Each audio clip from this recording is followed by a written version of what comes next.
Olá, sejam todas e todos bem-vindos e bem-vindas à nossa 22ª aula. Daremos prosseguimento ao estudo do livro A Gênese, no seu capítulo 6, Uranografia, e partindo hoje do item 20, que se intitula Sóis e os Planetas. Então, a partir desse item 20, não esquecendo que quem está transmitindo essas informações é o espírito Galileu, do mundo espiritual, psicografado por Camille Flammarion.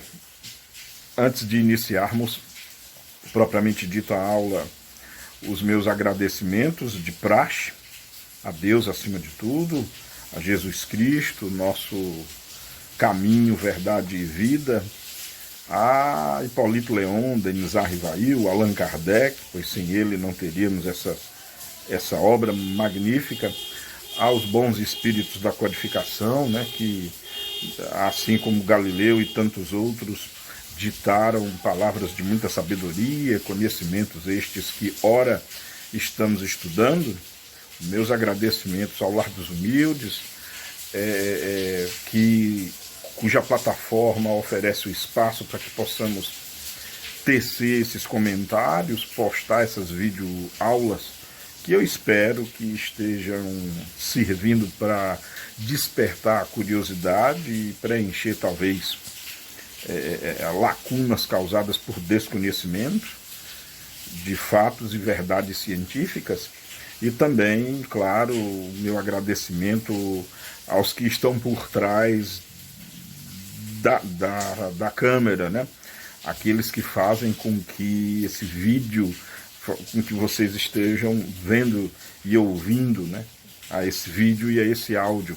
Ao meu querido amigo Jerry, ao Jean, ao Diego, enfim, ao Neto, nosso presidente do Lar dos Humildes, que tanto incentiva esse trabalho, e a tantos outros também que, às vezes, por motivo de esquecimento, eu acabo não aludindo, né?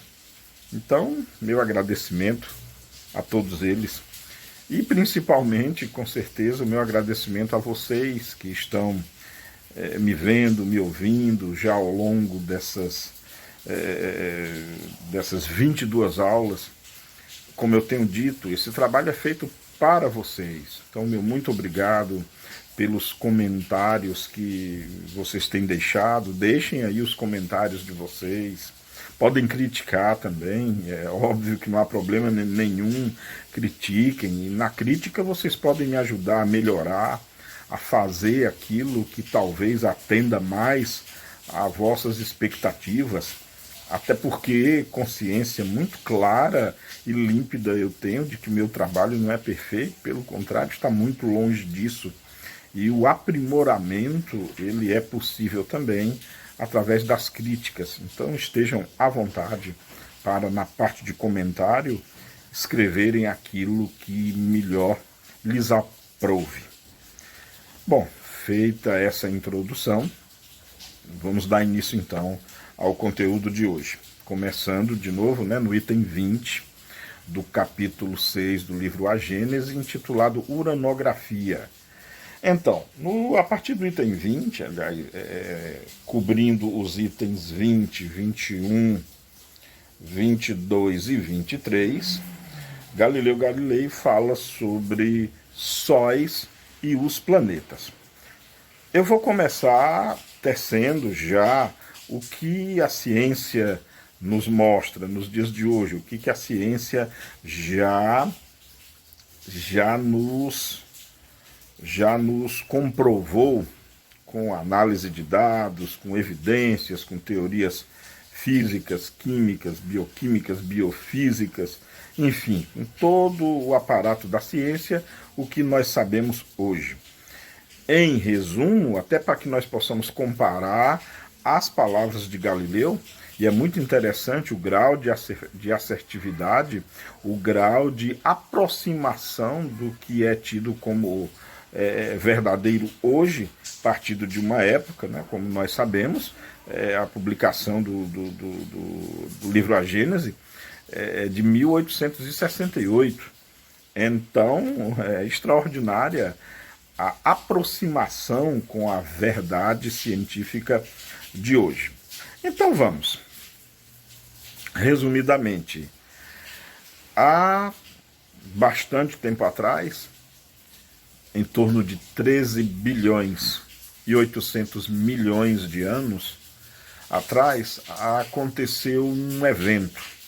Aconteceu um evento muito singular. Algo que não se sabe ao certo o que é, algo expandiu. Esse algo, analisando-se o que veio depois, o que se sabe é que era algo extremamente denso e com uma temperatura muito grande, uma temperatura tendendo ao infinito e uma densidade tendendo ao infinito. Essa entidade pontual expandiu-se no que nós chamamos hoje de Big Bang, ou grande explosão.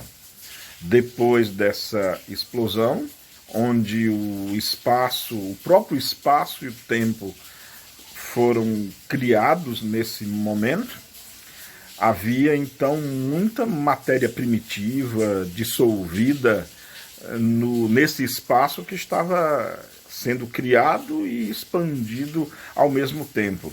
Nesse momento e em instantes depois não havia sequer átomos, não havia sequer partículas elementares. Era uma espécie de sopa de quarks espalhadas pelo espaço que estava sendo recém-criado e recém-expandido simultaneamente. Com o resfriamento, à medida que o tempo foi passando, à medida que o espaço foi crescendo, a temperatura foi diminuindo e, finalmente, a matéria pôde se organizar. Os quarks puderam gerar núcleos atômicos, os elétrons puderam ser formados, por leis eletrostáticas, né, por leis coulombianas, os núcleos foram atraindo elétrons, os primeiros átomos foram nascendo. Evidência disso é a grande quantidade que nós temos de hidrogênio e hélio por todo o espaço. São os dois elementos químicos que mais existem no espaço, os dois elementos mais leves, né, o hidrogênio e o hélio, foram se formando, e aí imagina-se nessa época uma nuvem de hidrogênio e hélio permeando por todo o espaço. Essa nuvem, contendo essas partículas moleculares de hidrogênio e hélio, elas começaram a atrair-se umas às outras por forças gravitacionais e começaram a juntar-se, formando nebulosas, formando aglomerados de matéria de hélio e hidrogênio. Essas nuvens formadas, essas nebulosas formadas, acabaram nela mesma, no interior delas mesmas, mais matérias sendo juntas, sendo atraídas umas às outras por forças gravitacionais. À medida que essa matéria ia condensando, ia se aglomerando umas às outras, elas ganharam torque, ou seja, ganharam rotação. Então começaram a girar. Bom, à medida que elas começaram a girar, surgem duas forças muito comuns em todo movimento de rotação, que é a força centrípeta, apontando sempre para o centro do movimento, e a força centrífuga, apontando para as bordas do movimento. A força centrípeta, aquela que aponta para o centro, mais a gravidade, foi tornando o centro dessa matéria cada vez mais pesado, cada vez mais denso, de maneira que chegou a um ponto em que a densidade, o peso interno era tão grande que essas partículas, esses átomos começaram a ser esmagados uns pelos outros em função do peso mesmo. E aí começaram os átomos a serem fundidos e assim estabeleceram-se as primeiras reações termonucleares no interior dessa matéria. E aí essa matéria discoide começou a ser iluminada no seu centro. Estamos assistindo então à gênese das primeiras estrelas, dos primeiros sóis. Imagina esse disco girando, muitos desses núcleos sendo formados, esse núcleo ganhando velocidade e aceleração, momento angular, isso, claro, em escala de tempo e de distâncias e espaço incomensuráveis. Mais ou menos assim foi o que deu origem às galáxias, inclusive a nossa, a Via Láctea. Então, daqui a pouco, depois de muito tempo, o espaço partindo desde aquela singularidade, desde aquele ponto que nenhum de nós sabe o que é, até a sua expansão, até este momento que eu estou citando, nós temos aí o aparecimento das primeiras galáxias. As galáxias nada mais são do que, grosso modo, nesse contexto que eu estou falando, ajuntamento de poeira, de matéria estelar com as recém-formadas estrelas. Aqueles pontos que, por uma densidade muito grande e peso no seu centro, começaram a acender as suas fornalhas termonucleares.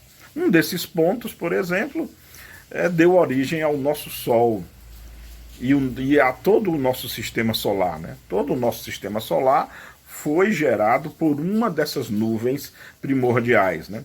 A grande parte dela ficou concentrada no que hoje é o nosso Sol.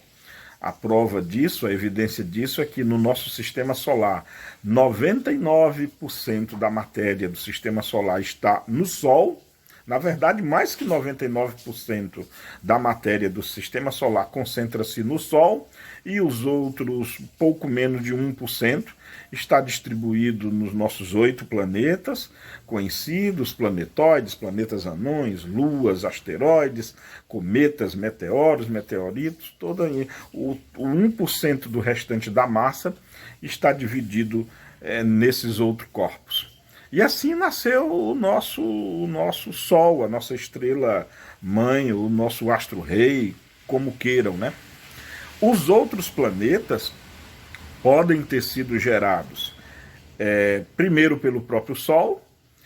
De que forma? O Sol recém-formado, girando, imaginem aquela esfera girando, mas no seu equador solar, por assim dizer, imaginem aquele disco de matéria estelar, esse disco girando. Lembram o que eu falei da força centrípeta e da força centrífuga? Uma outra característica importante, que vale a pena ser citado agora, é que a força centrípeta, a que aponta para o centro, ela é mais forte quanto mais próximo do centro o corpo estiver. Já a força centrífuga, aquela que se afasta do centro, ela é mais forte nas bordas. Então, do disco estelar, muito provavelmente, como ele estava em rotação, nas bordas exteriores, né, através de forças centrífugas, parte dessa matéria pode ter sido expulsas tangencialmente, né, pelo movimento de rotação, muito semelhante, para que todo mundo possa compreender melhor, como se você amarrar uma pedra, amarrar um corpo num barbante e ficar girando, né? Então a força centrífuga lá no final da pedra tende a arremessar a pedra para longe. É o que provavelmente aconteceu e que deu origem aos planetas. Tanto isso é factual que, se nós analisarmos os 8 planetas do Sistema Solar, os 4 primeiros, Mercúrio, Vênus, Terra e Marte, que são os planetas rochosos, os 4 primeiros planetas, ou seja, os que estão mais próximos do Sol, são rochosos. Por quê? Porque eram mais sólidos, tinham mais matéria, portanto mais peso, então não se afastaram tanto assim do Sol por forças centrífugas. Já os planetas mais afastados, né, Júpiter, Saturno, Urano e Netuno, que são os gigantes gasosos, se afastaram muito mais em função da força centrífuga, não só ter sido mais forte no seu impulso, mas como eles eram mais leves, bem menos denso, possuindo mais gás menos condensado do que gás condensado, puderam escapar com mais aceleração do seu núcleo incandescente, ou seja, do nosso Sol. Pessoal, de maneira muito resumida, resumidíssima, seria essa a origem do nosso Sol, da nossa estrela, e dos 8 planetas que compõem o nosso sistema, né? Dos nossos 8 planetas, só repetindo para fixar bem, os 4 mais próximos, Mercúrio, Vênus, Terra e Marte, são rochosos, e os 4 mais afastados, Júpiter, Saturno, Urano e Netuno, são os gigantes gasosos.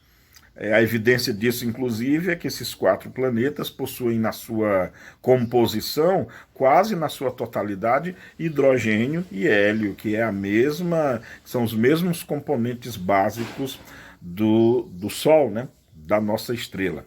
Então, assim, isso perfaz a gênese aproximada do nosso sistema solar. Lembrando que o que eu falei aqui foi de maneira muito resumida, omitindo muitos fatos técnicos e científicos para não destoar tanto do tema, tá?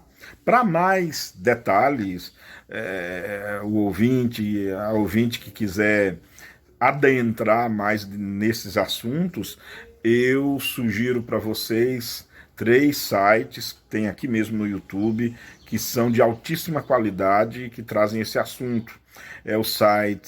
São os sites Space Today, do Sérgio Sacconi, o Nerdologia, com o Átila Yamarino, e tem Ciência e Astronomia. Podem consultar qualquer um desses sites que vocês vão ter, e aí com gráficos, com animação, com vídeos, simulações computacionais, com toda a pompa de sofisticação, vocês vão ter dados muito mais precisos e detalhados sobre esses assuntos, para quem quiser, então, incorrer neles, né? Bom, feita essa aproximação, feita essa de maneira muito en passant, esse roteiro de como aconteceu a origem das galáxias, estrelas e planetas, vamos passar agora, e é muito interessante porque, como sempre, vamos comparar aquilo que Galileu Galilei transmitiu, né? Então, começando com o item 20, sóis e os planetas, Galileu Galilei começa nos dizendo o seguinte: sucedeu que, num ponto do universo, perdido entre as miríades de mundos, a matéria cósmica se condensou sob a forma de imensa nebulosa, animada esta das leis universais que regem a matéria. Em virtude dessas leis, notadamente da força molecular de atração, tornou ela a forma de um esferoide, a única que pode assumir uma massa de matéria insulada no espaço.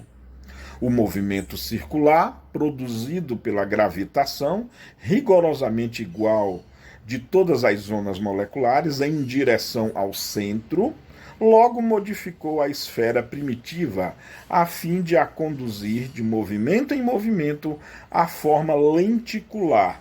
Falamos do conjunto da nebulosa. Então, com um pouco mais de detalhe, Galileu Galilei está descrevendo aqui, e é muito interessante porque está totalmente de acordo com o meu relato anterior. Eu acho que dá para associar claramente o que Galileu acabou de descrever aqui com aquela minha descrição bem apressada sobre a formação dos planetas. Muito interessante o grau de assertividade, né, que o nosso interlocutor espiritual, por assim dizer, nos disse. Aqui ele deu origem aqui às nebulosas e está falando dessas origens que eu já comentei, né?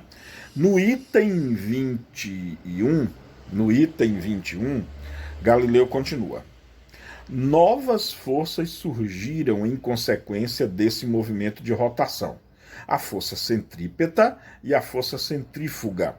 A primeira tendendo a reunir todas as partes ao centro, no centro, tendendo a segunda a afastá-las dele.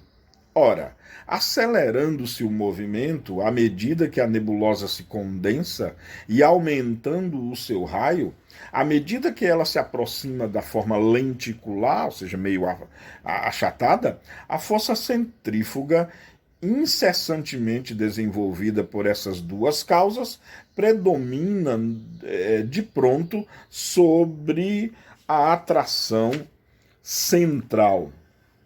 Assim como um movimento demasiado rápido da funda lhe quebra a corda, indo o projétil cair longe. Também a predominância da força centrífuga destacou o centro equatorial da nebulosa, e desse anel uma nova massa se formou, isolada da primeira, mas, todavia, submetida ao seu império.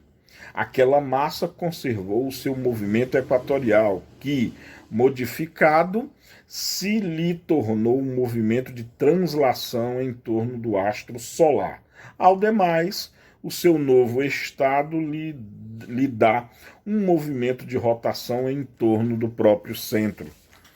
Então, de novo, com um pouco mais de detalhes, aquilo também que eu já falei, né? O desprendimento da massa do esferoide na parte das bordas, né, em função de que lá naquela região de bordas a massa, aliás, a força centrífuga é maior que a centrípeta, o que levou a ejetar dessa coroa, né, desse esferoide, massas. Como eu falei anteriormente, Galileu está aqui agora de novo num grau de assertividade tamanha. E claro, depois que esses corpos são ejetados do disco primordial, eles passam a girar em torno do disco maior em função da força gravitacional. Muito tranquilo até aqui. Bom, no item 22, Galileu prossegue. A nebulosa geratriz que deu origem a esse novo mundo condensou-se e retornou à forma esférica, mas como o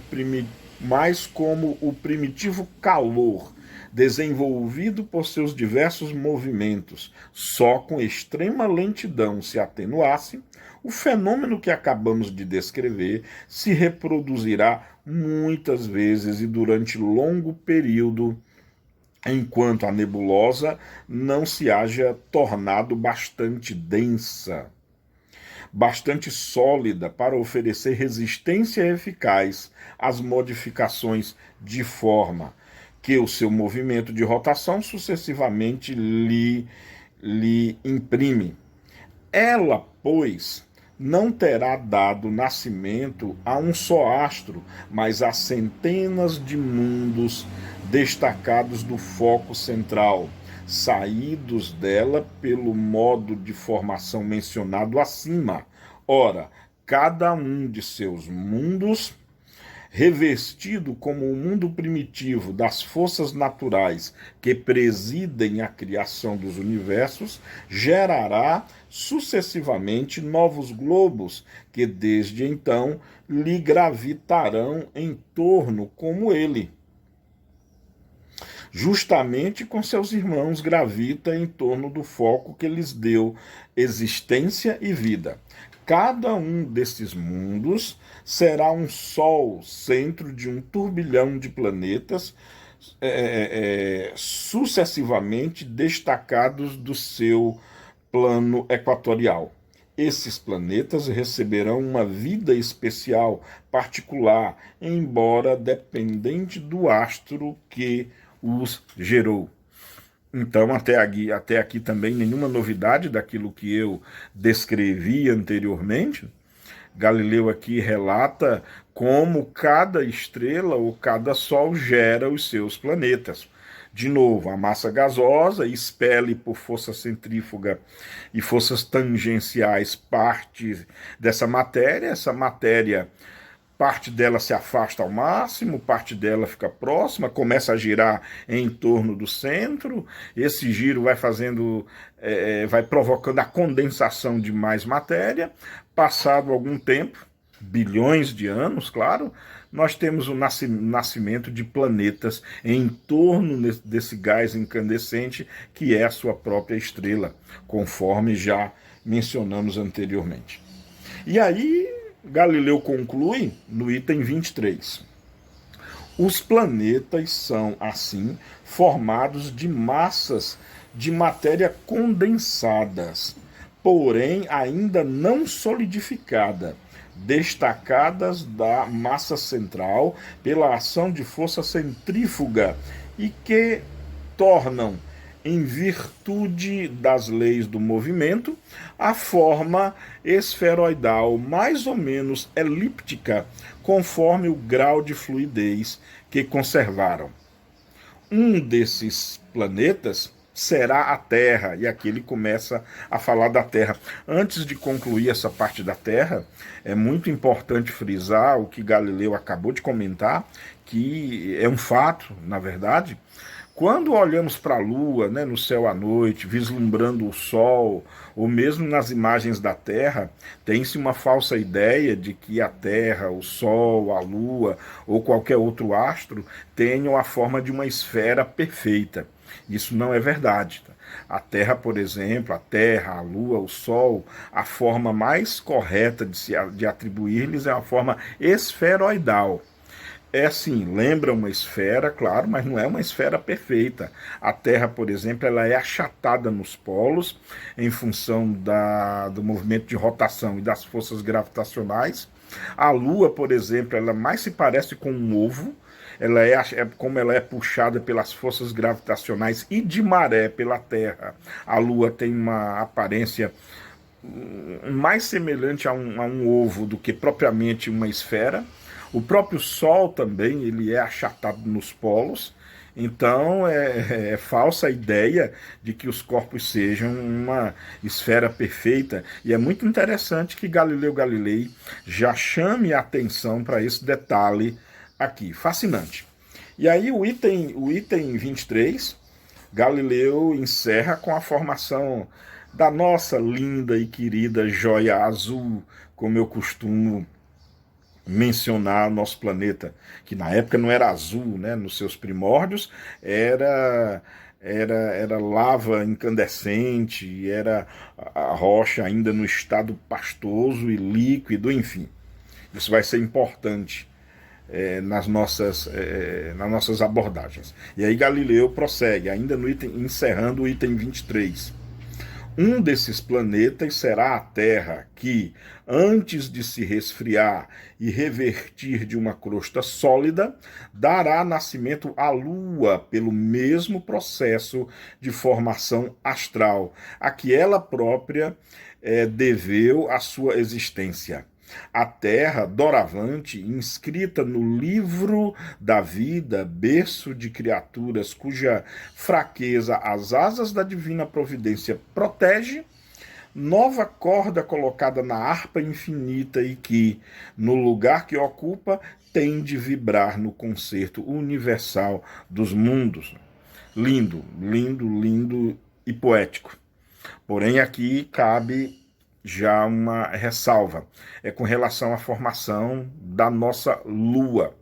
No item subsequente, a partir do item 24, nós veremos um pouco mais sobre os satélites naturais.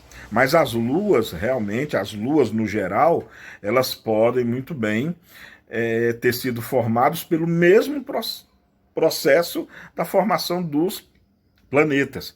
Se nós imaginarmos que na sua gênese, ou seja, no seu princípio, os planetas também eram um aglomerado de matéria, às vezes em altíssima rotação, realmente é muito provável que algum desses planetas possam ter eles próprios ejetados parte de suas massas, lançada ao espaço, e a gravidade deste os aprisionou, formando o que hoje nós conhecemos como os satélites artificiais. Porém, a nossa Lua, muito provavelmente, não surgiu dessa forma. Muito provavelmente, a nossa Lua tem uma outra gênese, mas eu vou deixar para comentar daqui a pouco. E assim nós encerramos, né, esse item que, como Kardec organizou, foi intitulado de Sóis e Luas, para adentrarmos agora no item que trata dos satélites. E aí sim eu vou poder comentar isso de que eu acabei de aludir, né? Vamos agora estudar um pouco dos satélites naturais, né? As luas, que para o ouvinte ou a ouvinte que quiser acompanhar depois, tá? Consta esse assunto dos itens de 24 a 27, do capítulo 6, obviamente, de A Gênese. E aí vamos acompanhar, porque Galileu começa a falar sobre satélites, e é óbvio, ele vai deter-se com mais pormenores sobre a nossa Lua, e aí com certeza vai caber muitas observações.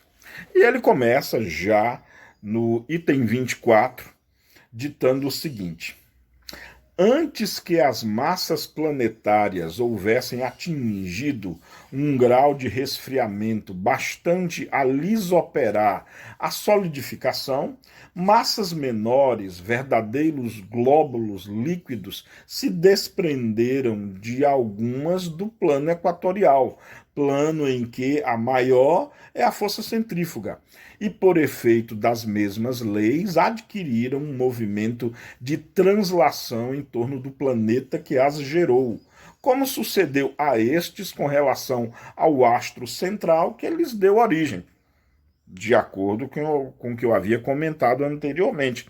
Nada a acrescentar até aqui. E aí Galileu vai mais além. Foi assim que a Terra deu origem ao nascimento da Lua, cuja massa menos considerável teve que sofrer um resfriamento mais rápido.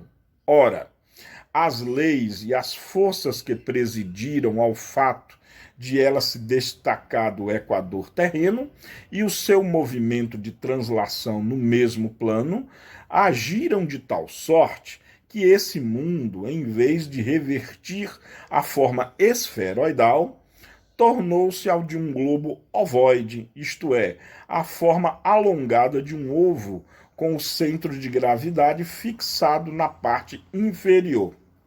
Bom, aqui nós precisamos fazer uma atualização e uma verificação ao que se conhece nos dias de hoje. Primeiro, com relação à origem da Lua. Hoje existe uma teoria cada vez mais aceita pela comunidade científica de que, diferentemente de outras luas, a nossa Lua não foi gerada por, digamos assim, por arremesso centrífugo, por assim dizer. A teoria mais aceita hoje é de que na época da formação do nosso planeta, eu estou falando aí de 4 bilhões e 500 milhões de anos atrás, nessa época, tudo indica que na mesma órbita da Terra havia um outro planeta, que foi nomeado depois como Theia. Tudo indica-se que 2 planetas ocupavam a mesma órbita nessa época, que era a nossa Terra, e um planeta chamado Theia, que ele teria o tamanho e o volume aproximado de Marte. Lembrando que nessa época a Terra ela nem era suficientemente rochosa, nem era suficientemente líquida. Era um estado meio que intermediário entre sólido e líquido. Talvez o mais comum, o mais prático para se pensar é um estado meio coloidal, meio pastoso, um estado de lava. Pois bem, como esses corpos estavam na mesma órbita, e como a Terra era consideravelmente maior do que esse corpo acabou, esse corpo Theia, esse outro planeta, acabou chocando-se com o planeta Terra. E desse choque, grande parte desse planeta foi incorporado à Terra, e parte da Terra, ainda não tão bem solidificada, fora arremessada para o espaço. Foi como se fosse vamos imaginar, um jogo de bilhar cósmico. Entendam que esse planeta Theia, supostamente ele teria quicado na Terra, quicado na superfície da Terra, arrastando e arremessando ao espaço parte do próprio planeta. E aí, de imediato, vocês devem se perguntar, epa, pera lá, mas qual é a evidência disso? Por que se chegou a essa conclusão? Bom, essa conclusão começou a ganhar muito mais espaço, muito mais visibilidade a partir dos projetos Apollo, quando da ida do homem à Lua, 12 seres humanos já foram à Lua, e cada um deles, em cada uma dessas missões, muito material, muita rocha, enfim, muito material colhido do solo lunar foi trazido à Terra. E verificou-se uma coisa interessante. A constituição química das rochas lunares são muito semelhantes, para não dizer quase que a mesma constituição física das rochas aqui na Terra. O que levou a crer, o que levou à desconfiança de que realmente a Lua, na verdade, tenha sido formada pela própria Terra. Então, essa é a principal evidência. A semelhança entre a Lua e a Terra no seu aspecto geológico é esplêndido.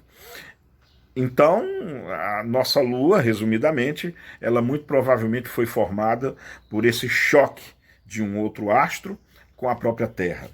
Hoje é essa a teoria mais aceita.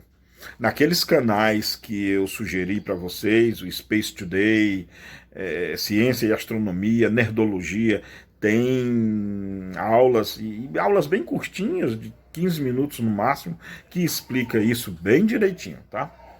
Vale a pena ver o canal também do Ciência Todo Dia, que ele fala sobre isso. Bom, no item 25, faltou eu falar do aspecto ovoide. Olha que coisa interessante, nisso Galileu acertou.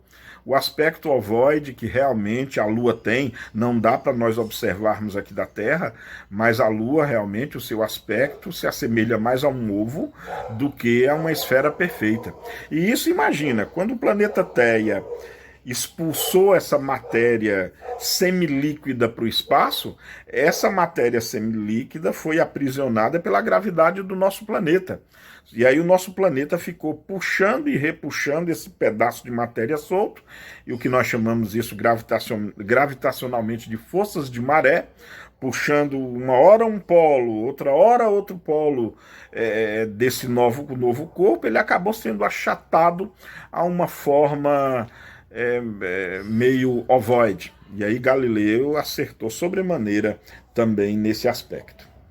Bom, no item 25, Galileu descreve o seguinte: as condições em que se efetuou a desagregação da Lua pouco lhe permitiram afastar-se da Terra e a constrangeram a conservar-se perpetuamente suspensa no seu firmamento como uma figura ovoide, cujas partes mais pesadas formaram a face inferior, voltada para a Terra, e cujas partes menos densas lhe constituíram o vértice, que é a parte oposta.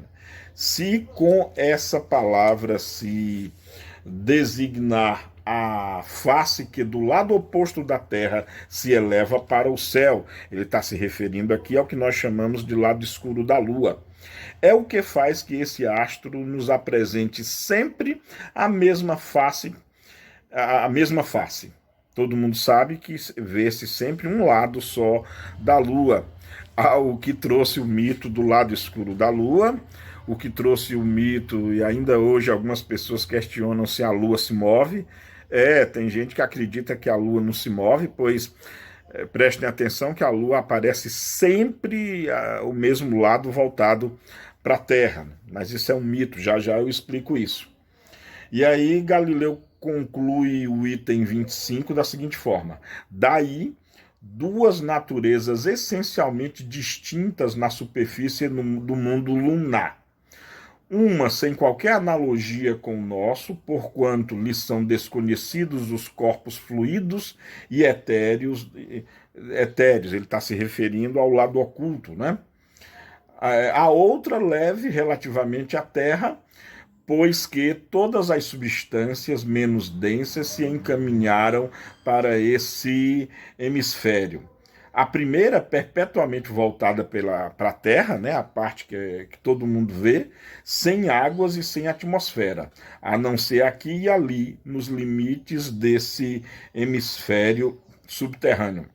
A outra, rica de fluidos, perpetuamente oposta ao nosso lado. Bom, e aqui tem muita coisa errada, muita coisa que a ciência depois mostrou que não se verifica assim, não se verifica desse jeito. Primeiro, a Lua não tem duas constituições, como Galileu acabou de dizer. A constituição do lado que nós vemos, que inclusive não... hoje os astrônomos usam o lado mais próximo da Terra, e o lado que se chama escuro, que de escuro não tem nada, pois o lado escuro ele é iluminado pelo Sol durante cerca de 14 dias. Então a Lua, durante 14 dias, ela é iluminada pelo Sol, enquanto que o outro lado está no escuro. Entendam, é como se um dia na Lua durasse, um dia na Lua dura em torno de 14 dias. E uma noite também na Lua dura em torno de 14 dias. Mas assim como acontece na Terra, ambos os lados, o mais afastado e o mais próximo da Terra, sim, são iluminados pelo Sol. O que acontece é o seguinte: quando essa matéria, e esses são dados que corroboram mais a ideia de que a Lua tenha sido formada por esse choque de corpos no início da sua gênese. Pois bem, admitindo que isso realmente aconteceu, quando esse corpo, esse planeta chamado Theia, quando ele colidiu, quicando com a Terra e arremessando parte dele mesmo e da própria Terra para o espaço, esse corpo ele foi aprisionado pela gravidade da Terra. Só que ele foi aprisionado pela gravidade da Terra, mas ele foi, ao longo de bilhões de anos, ele foi se ajustando. A Terra foi, numa espécie de dança gravitacional, se acoplando ao que nós chamamos hoje de Lua. E nesse processo, a Lua ganhou uma estabilidade que ela tem. E essa estabilidade aconteceu por esse casamento gravitacional, provoca um dos fenômenos que são muito interessantes também no movimento dos astros, que é a sincronia entre planeta, ou sincronismo entre planeta e o seu satélite. Está acontecendo isso, não terminou ainda, mas está havendo esse sincronismo entre o planeta Terra e a Lua. Por que nós só vemos um lado da Lua? Não é porque a Lua esteja parada, não. Nós só vemos um lado da Lua simplesmente pelo fato de que o período de rotação da Lua, ou seja, o tempo que a Lua gasta para dar uma volta em torno de si mesmo, é o mesmo período orbital da Lua em torno da Terra. Entenderam? É mais ou menos assim. A Lua gasta em torno de 27,322 dias para dar uma volta em torno de si mesmo. E ela gasta quase que o mesmo período, em torno de 27 dias, para dar uma volta em torno da Terra. Então, como o período de rotação da Lua é igual ao período orbital desta em torno da Terra, é óbvio que nós só veremos, como a Terra vai estar em sincronismo, nós só veremos uma face dela. Não é nem assim tão perfeito, porque dá 27,322 dias, tanto é que o lado que erroneamente se chama de lado escuro, ele é iluminado durante esses aproximadamente 14 dias, e sim, esse lado, na verdade, o que nós chamamos oculto, esse lado ele aparece voltado para a Terra. Só que isso ocorre na Lua Nova. Como na Lua Nova não dá para ver a Lua, realmente isso fica ocluso, fica omitido das nossas vistas. Mas então não há nada de estranho, e apenas isso é uma consequência das forças gravitacionais de casamento e de sincronismo da Lua com a Terra. Então, também não é verdade que o outro lado da Lua, como Galileu descreveu, não é verdade que o outro lado seja líquido, seja com fluidos e atmosfera, de maneira nenhuma. Já foram tiradas fotos, já foram tiradas, enfim. Na verdade, a primeira foto do lado mais distante, tido como lado escuro, foi tirado pela sonda soviética Luna 3. A sonda soviética Luna 3, lançada em 1959, tirou a primeira foto do lado distante, do lado mais afastado da Lua. A partir dessa missão, muitas fotos foram retiradas, tanto é que hoje temos mapas completos da superfície, mapas detalhados da superfície da Lua, tanto do lado voltado para a Terra, como do lado afastado da Terra. Hoje já há mapeamento sobre ela. Então, um dos satélites também, que é o satélite LRO, o satélite da NASA LRO, foi outro que também tirou fotos em altíssima resolução, esse muito mais moderno dos tempos atuais, que tirou fotos com resolução muito maior da Lua em ambos os lados. Então, basicamente, o que tem-se para dizer da Lua é isso. Um outro detalhe é a distância, para quem interessar, né? A Lua ela está distante da Terra em torno de 330 mil quilômetros. É a distância que separa a Terra da Lua. E um dado interessante é que a Lua está se afastando da Terra a uma razão de 3,8 centímetros por ano. É isso, exatamente. Ou seja, esse casamento gravitacional, esse sincronismo gravitacional entre Terra e Lua não terminou ainda não, visto que a Lua ainda está se afastando a essa razão. A cada ano, a Lua vai ficando um pouquinho mais distante da Terra. Claro que vai chegar um momento que vai ser um momento de equilíbrio, no qual, né, no qual nesse momento a Lua vai realmente estabilizar-se numa órbita e não vai passar mais a afastar-se, vai ficar numa órbita fixa. Mas isso, creio que nem a nossa geração, nem a nossa civilização vai poder constatar, pois vai levar ainda cerca de bilhões de anos para isso acontecer. E é provável até que, de fato, isso não ocorra, porque talvez na época em que essa estabilidade gravitacional ocorrer, o nosso Sol, a nossa estrela, já terá se tornado uma gigante vermelha e ela já vai ter vaporizado Mercúrio, Vênus, Terra e Marte.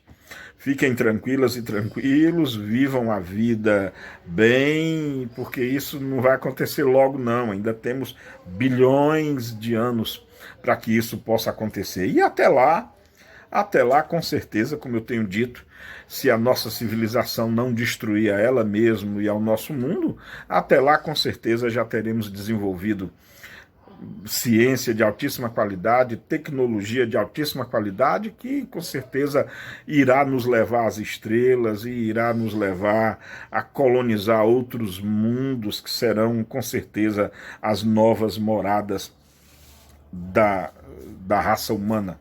Quanto a isso, não vamos nos preocupar, não. E aqui fica esses comentários, né, sobre o planeta, sobre a Lua, porque agora nós vamos comentar os comentários do Galileu Galilei acerca dos satélites. Nessa parte aqui, que vai dos itens 24 até o item 27, Galileu Galilei agora tece seus comentários sobre como nós já temos vindo, sobre os satélites, né? Bom, e aí ele continua no item 26, tínhamos visto o item 25, no item 26, Galileu descreve o seguinte: o número e o estado dos satélites de cada planeta tem variado de acordo com as condições especiais em que eles se formaram. Alguns não deram origem a nenhum astro secundário, como se verifica com Mercúrio, Vênus e Marte, ao passo que outros, como a Terra, Júpiter, Saturno e etc., formaram um ou vários desses astros secundários. E aqui muito interessante, porque de fato é verdade, Mercúrio e Vênus não possuem nenhum satélite, porém Marte possui 2 satélites, né, que é o Phobos e o Deimos, que foi descoberto. Então tem um erro aí na descrição já do Galileu Galilei, já que Marte, que segundo ele não tem satélite nenhum, na verdade tem 2. Porém, tem uma coisa que eu gostaria de comentar. Observe que no texto, pelo menos na minha tradução, Galileu Galilei, textualmente, ele descreve o seguinte, que Mercúrio, Vênus e Marte não deram origem a nenhum satélite. Isso não quer dizer especificamente que ele esteja dizendo que não possui satélite. Eu explico isso com mais detalhes. Marte possui 2 satélites, é conhecido hoje, que é o Phobos e o Deimos. Só que há uma curiosidade muito grande, porque Phobos e Deimos, eles possuem um formato muito peculiar, muito peculiar. E o formato é a maneira mais aproximada de definir o formato do Phobos e do Deimos. Diferentemente da maioria dos satélites, que são esferoidais ou ovoides, porém Phobos e Deimos parecem, na falta de outras palavras, parecem 2 grandes batatões. É isso, parecem 2 batatas gigantes girando em torno de Marte. E é verdade, eles têm o formato de uma batata gigantesca. O que levou ao surgimento de uma teoria, mais ou menos nos dias atuais, de que realmente no início Marte não tivesse satélite. Pode ser realmente que Galileu esteja certo, pode ser que Marte nunca tenha dado origem a satélites, pode ser que o que hoje nós chamamos de Phobos e Deimos tenham sido asteroides vindos aí dos confins do sistema solar, talvez do cinturão de Capier ou do anel de Oort. Pode ser que grandes asteroides possam ter, por impulsos gravitacionais, chegados na órbita de Marte, e Marte simplesmente os aprisionou.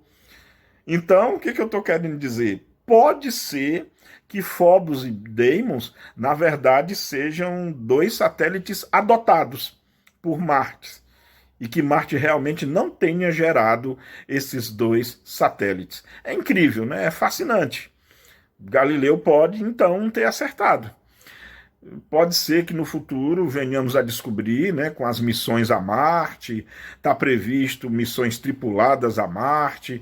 Então, vamos ter que aguardar as descobertas da ciência para colher materiais desses 2 satélites, e a exemplo do que foi feito com a Lua aqui da Terra, o nosso satélite, talvez comparando-se a estrutura mineralógica ou a estrutura química de Phobos e Deimos com a estrutura do solo marciano, talvez nós possamos descobrir a verossimilhança ou verodiferença entre esses astros e chegarmos à conclusão se realmente Phobos e Deimos partiu de Marte ou foi adotado gravitacionalmente por ele. É um assunto aí que fica então para o futuro, para a ciência resolver. Bom, mas a título de curiosidade, caso alguém já tenha se perguntado alguma vez, e os outros planetas, né? E os outros planetas do sistema solar? Bom, o que se tem catalogado hoje é que realmente Mercúrio e Vênus não possuem satélite natural algum.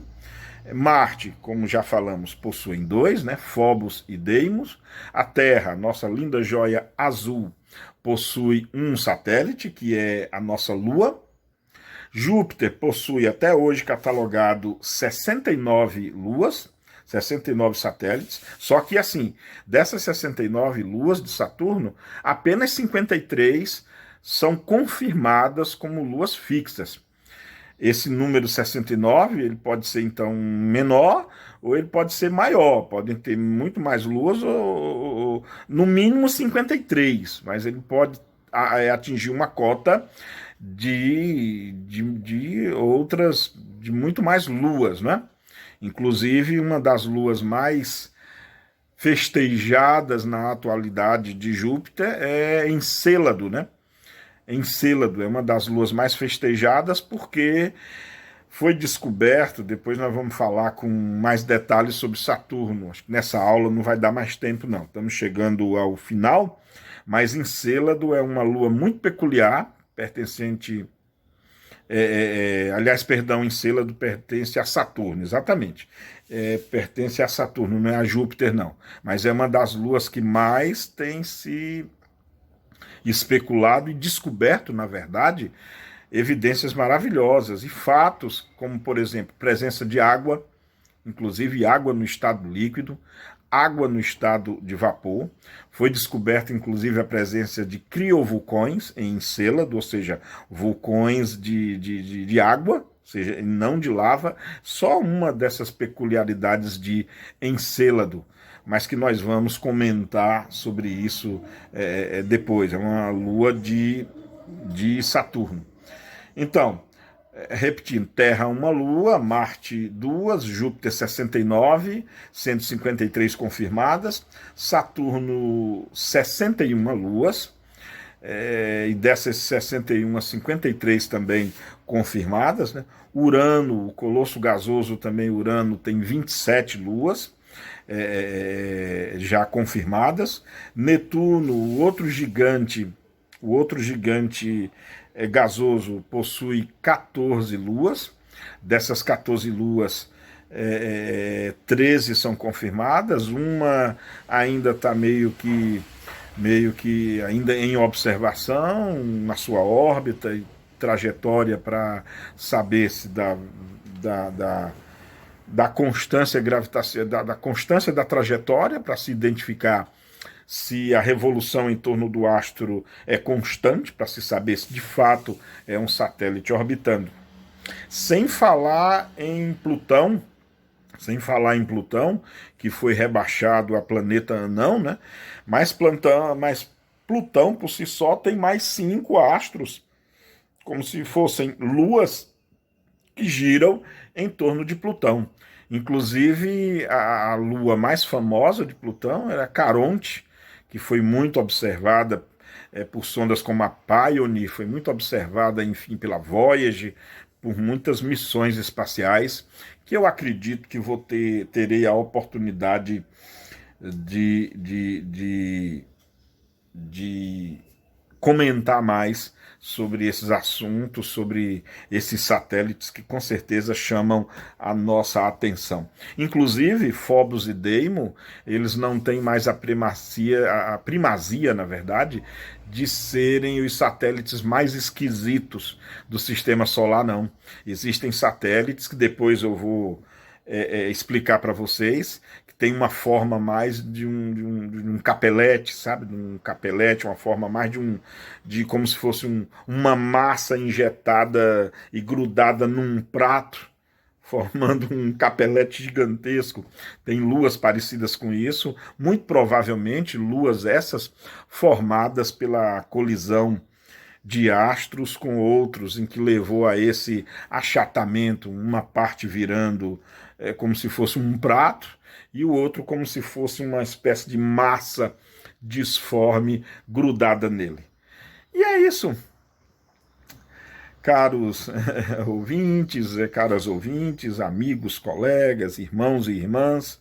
O nosso sistema solar é um verdadeiro colar de joias, é um verdadeiro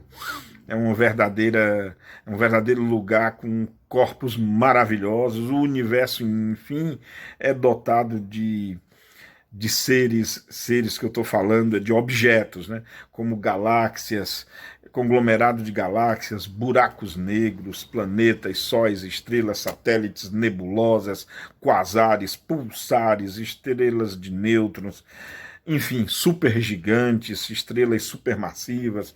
Há uma verdadeira a fauna, por assim dizer, a fauna estelar e as faunas estelar e interestelar e extraestelares são coisas que valem a pena ser pesquisadas. É por isso que, assim como eu também, quem contempla os astros, quem se apaixona pelo espaço e pelo universo, é uma ida sem volta. Uma vez fisgado, é como, poeticamente, eu me despeço dessa aula assim: é como um planeta quando aprisiona o seu satélite, a sua lua. Ficamos naquela dança, naquela mútua interação eternamente.